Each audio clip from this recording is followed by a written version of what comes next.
Now, to answer the other part of your question about palm muting, there are times when you're alternating between chords and just maybe a single note, right? Okay. So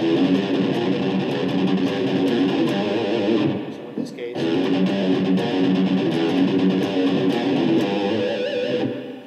we have notes that are muted and notes that are not muted.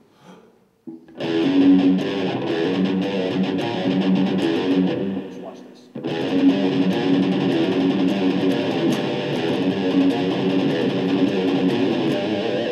So in that case, anytime the note is not muted, your hand has to come up. The palm has to come off the bridge.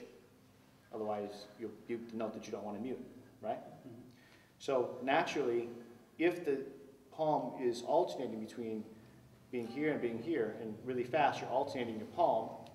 In addition to picking, you're also doing this, alternating the hand position. So of course, that's going to affect how the pick moves, whether it's the wrist is up in the air or whether it's down. Okay?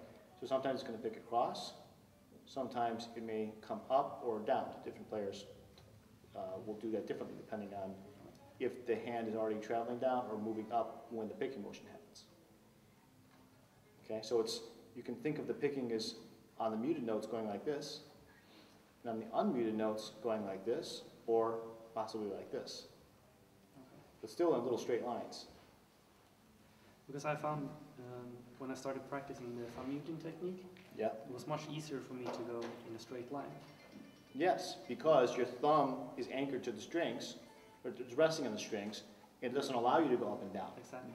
But when I switched to palm muting, I feel like it's much more harder to use the wrist to pick.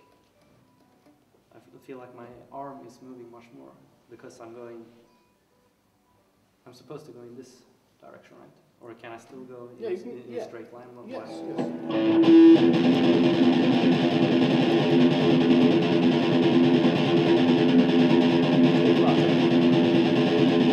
Stop. I'm not doing this. You can do that.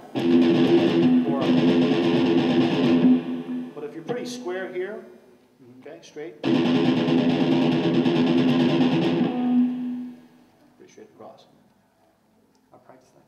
Okay. To pick straight with palm muting is harder than with the thumb muting, because the thumb muting already your hand is naturally at rest down here in the trenches of the strings, so it's really easy to move it across.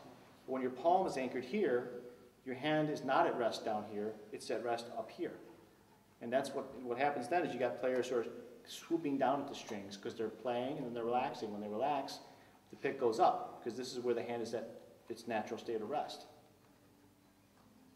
Okay, so in order to do that without this swooping down, you've got to mute here, and then this tilts down this way. So now your state of natural rest is still down here.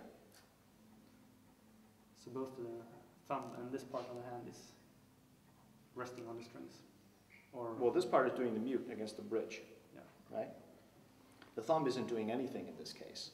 So it's not resting on the strings, or? No, no. Well, it depends on, if we're on a high enough string, it'll rest on the lower ones. But typically for rock and metal rhythms, we're playing on the low E and the A a lot. So it's just sort of there, right? It's got nowhere to rest if we're doing this.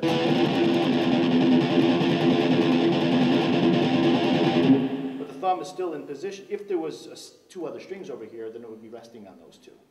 Okay, so it's still in position as if it was going to do thumb muting, even though it's not actually muting anything, just so that the natural state of rest for the pick is down here in the trenches of the strings, so we can pick straight across.